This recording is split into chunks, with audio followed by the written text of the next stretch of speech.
1885. A German engineer builds a machine that will kill 1.3 million people per year, and no one tries to stop him. A wooden shed behind a modest house.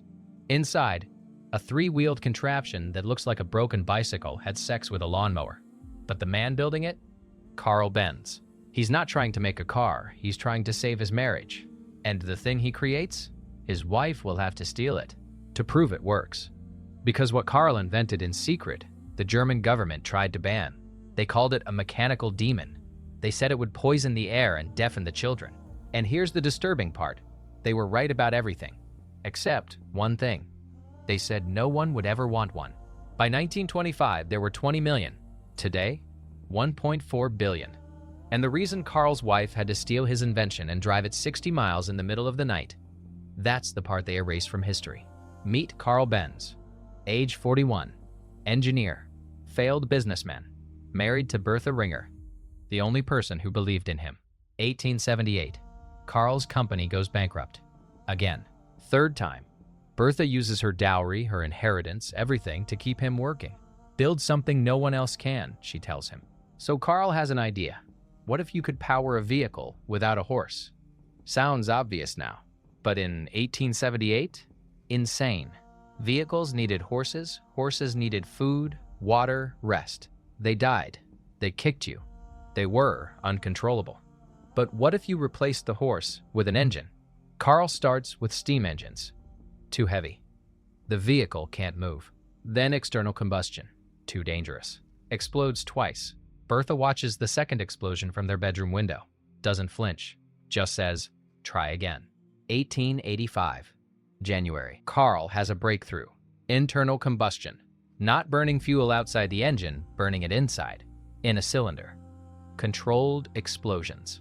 Hundreds per minute. Turning a crankshaft. Turning wheels. He builds it in secret. Doesn't tell anyone. Not the city. Not the police. Not even his business partners. Because in Germany, 1885, there's a law. Any self-propelled vehicle requires a permit from the Kaiser himself. And the Kaiser hates machines. New Year's Eve, 1885, 11:47 p.m. Karl finishes the Motorwagen. 3 wheels, 1 cylinder, 0.75 horsepower. Top speed 10 miles per hour. He turns the crank. The engine fires. Explosions echo through the shed. The whole thing shakes. Smoke pours out. Bertha runs outside thinking the house is on fire. But Karl is smiling. It's alive. He drives it. Once. Around the courtyard. 40 feet. Then it stalls. He tries again. 80 feet. Stalls. Again. 120 feet. Stalls. Bertha asks, can it go further? Karl says, I don't know. I've never tried. Not of the machine, of the law. If the police see it, they'll confiscate it, destroy it, arrest him for operating an unlicensed vehicle. So Karl does nothing. For 2 years, the Motorwagen sits in the shed, collecting dust. 1888. Bertha has had enough. August 5th, 1888, 5 a.m. Karl is asleep. Bertha wakes their 2 sons, Eugen and Richard, ages 15 and 14. She whispers, we're taking your father's machine. Don't wake him. They push the Motorwagen out of the shed, silently, down the street, half a mile. Then Bertha cranks the engine. It starts. She climbs on. Her sons climb on. And Bertha Benz drives. Her destination? Pforzheim. Her mother's house, 60 miles away. No roads, no gas stations, no repair shops. Nothing. Just Bertha, 2 teenage boys, and a machine that's never gone more than 200 feet without dying. Mile 3. The engine overheats.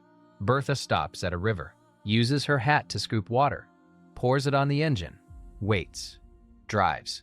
Bertha removes her hat pin, unbends it, and clears the blockage. Drives. Mile 27. The ignition fails. Bertha removes her garter, the one holding up her stocking, and uses the wire inside to repair the electrical connection. Drives. They run out of fuel. Bertha walks to a pharmacy, buys a liter of Ligroin, a petroleum-based cleaning solvent, pours it in the tank, drives. That pharmacy?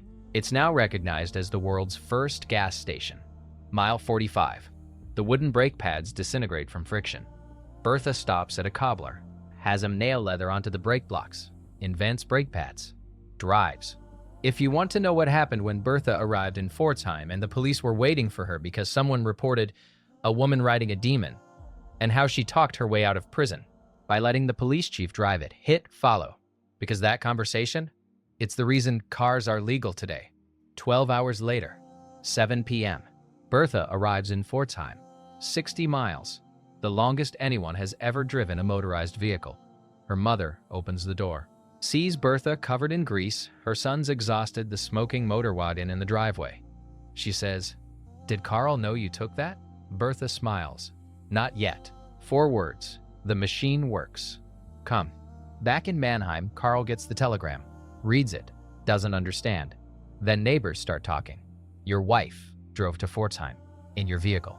Everyone saw. Karl panics, packs a bag, takes the train to Pforzheim, expecting to bail Bertha out of jail. He arrives. Bertha is sitting in her mother's garden, drinking tea. The Motorwagen parked out front. A crowd gathered around it, touching it, amazed. Karl asks, "Are you insane?" "The police," Bertha interrupts. "The police love it. The mayor wants to buy one." And she's right. News of Bertha's drive spreads.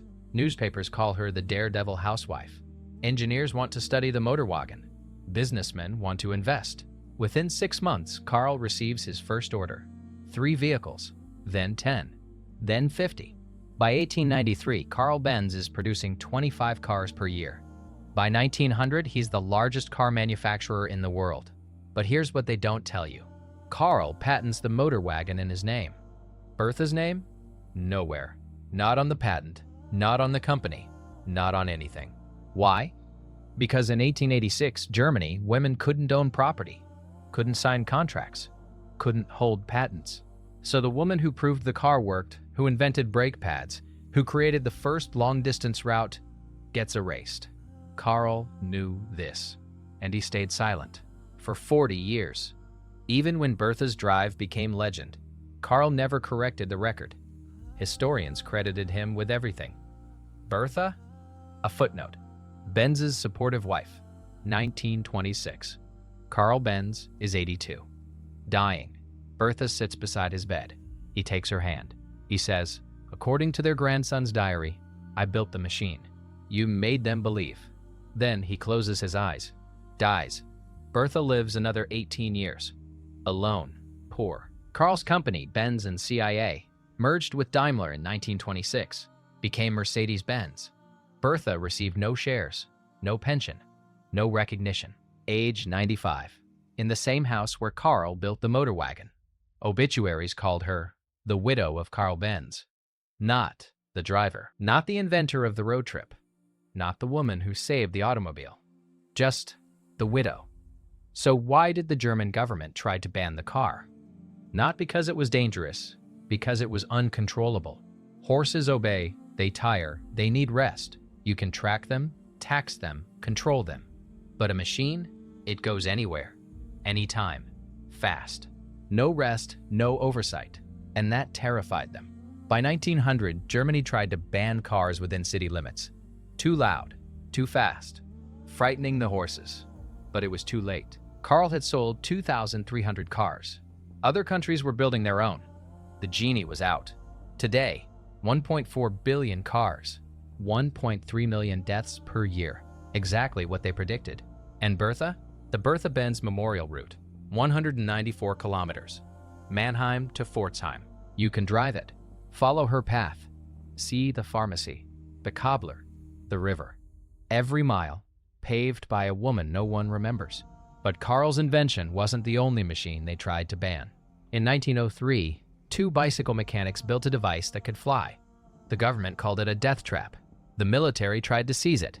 And the reason why one of the brothers mysteriously died 3 weeks after the first flight, that's in my Shadow Chronicles. And trust me, it makes Bertha's story look tame. Thanks for watching. And next time you're stuck in traffic, remember, it all started with a woman who refused to wait for permission.